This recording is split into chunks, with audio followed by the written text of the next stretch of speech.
اللہ الرحمن الرحیم۔ نبی اکرم صلی اللہ علیہ وسلم مسجد نبی میں ایک صاحب کے پاس سے گزرے تو وہ صاحب ان الفاظ سے دعا مانگ رہے تھے: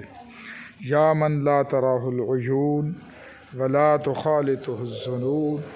ولا یصفہ الواصفون ولا تغیرہ الحوادث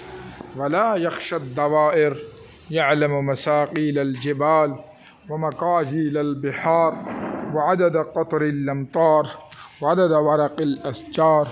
وعدد ما اظلم علیہ اللیل واشرق علیہ النہار ولا تواری منہ سماء سماء ولا ارض ارضا ولا بحر ما فی قارہ ولا جبل ما فی وعرہ اجل خیر عمری وخیر عملی خواتیمہ وخیر ایامی یوم القاک فیہ، جس کا معنی اے اللہ تو وہ ذات ہے کہ ساری کائنات کو تو دیکھتا ہے،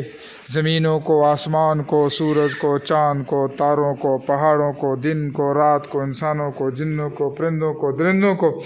حیوانات، نباتات، جمادات، پھلنے والی، پھولنے والی، اڑنے والی، تیرنے والی، پھاڑنے والی، کھانے والی،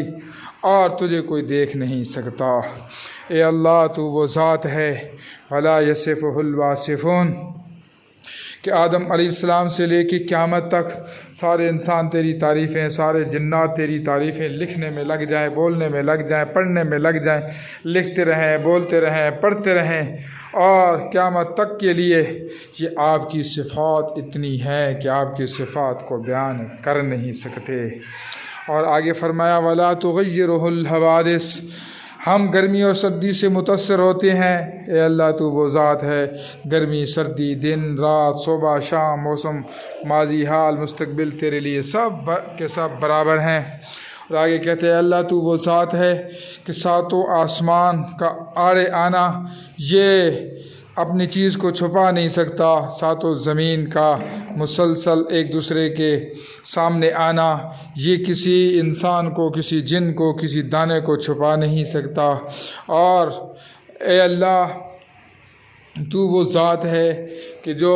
پہاڑوں کا وزن، بارش کا وزن، بارش کے قطرے اور فرشتوں کی تعداد کو جانتا ہے۔ تو جب یہ تعریف کی تو حضور صلی اللہ علیہ وسلم نے سونے کا ایک ڈلہ اس کو دیا